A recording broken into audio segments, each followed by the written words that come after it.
ya no sería integral, porque ¿qué significa integral? En mi humilde modo de ver la cosa, integral implica abarcar todo lo que esa entidad constituye, o todo lo que constituye esa entidad. Y para mí el ser humano es una energía, evidentemente, en este caso inteligente. Entonces la energía que es el ser humano inteligente tiene una dimensión física, que es lo que uno ve, que se reduce a los 5 sentidos: tacto, vista, olfato, gusto, etc. Es el aspecto físico del ser humano, la parte sensorial. Los átomos que se constituyen en células, y las células en moléculas, las moléculas en sistema, tejido, etc. Esa es la parte física, pero esa no es la parte única del ser humano. Pero ¿qué pasa? Que los políticos actuamos en términos prácticos como si el ser humano fuera, y no solamente los políticos, una entidad física. Y ahí estamos entrampados. Yo digo que además de esa dimensión física, atómica del ser humano, está la dimensión mental, que es un tipo de energía, una dimensión del ser humano que es más sutil, es más profunda. Porque si no tomamos en cuenta que hay otra dimensión, pero creemos, como dice el artículo, o lo envuelve de alguna manera, el artículo 44, tiene una dimensión espiritual.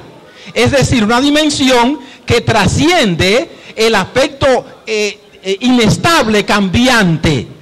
Porque nosotros estamos girando en torno a los aspectos cambiantes del ser humano. Es decir, a los aspectos pasajeros, efímeros. Los 80 años que puede durar un cuerpo, a eso se reduce. Entonces yo creo que la salud no puede ser solamente física, tiene que ser salud física, mental y espiritual integral. Porque si nosotros no tomamos en cuenta que el ser humano es una expresión física, una manifestación física, mental y espiritual, entonces vamos a tratarlo como si fuera un animal. Porque ¿en qué nos diferenciamos nosotros de los animales? En que el animal tiene conciencia, pero no tiene conciencia de sí mismo. La única entidad que tiene autoconciencia es el ser humano, y esa es la dimensión espiritual del ser humano.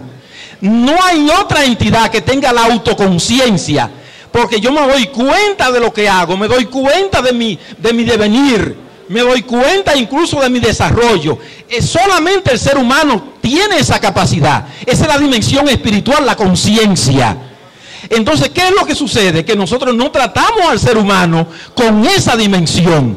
Solo lo reducimos a que ese ser humano es una parte material y hay que darle alimentación. Yo le digo a Gilberto, el hambre desaparecería en un abrir y cerrar de ojos si yo partiera de la concepción de que en cada ser humano hay una parte que no cambia, que es la conciencia, que es la parte eterna, la parte divina, y que esa misma parte existe en cada ser humano. Y lo voy a respetar entonces, porque si lo agredo a él, me agredo a mí mismo.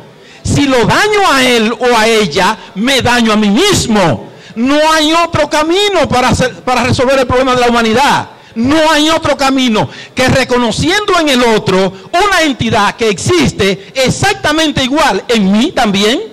Entonces yo lo voy a respetar. Si no, será cuento chino y va a haber muchísimos más problemas de lo que hemos tenido. De manera que para mí, por lo tanto, hay que agregar después de salud integral los adjetivos física, mental y espiritual, porque eso sería salud integral, no solamente tomando un aspecto del ser humano, o si estamos concorde o estamos en consonancia con que el ser humano es eso que va a desaparecer, y que cuando uno muere físicamente ya acabó todo. Bueno, entonces vamos a ponernos de acuerdo. Si esa es la concepción que debemos tener, la vida no tiene sentido. La vida es absurda, no tiene sentido. Si la vida se reduce a la parte física, Es un absurdo la vida. Y entonces, según los filósofos existencialistas... Le queda un minuto. Gracias. Según los filósofos existencialistas, tendría sentido el suicidio, porque si la vida se reduce a eso, bueno, para pasar tantas barbaridades, tantas calamidades, pues entonces los existencialistas que tienen el suicidio como una respuesta, ¿tendría alguna base razonable? Porque si la vida es eso, entonces yo creo que la vida es poca cosa. En resumen, creo que especificando qué es salud integral, daríamos un paso positivo. Pongo a disposición de los asambleístas esa propuesta. Muchas gracias. Vamos a prepararnos para votar las propuestas que han sido presentadas.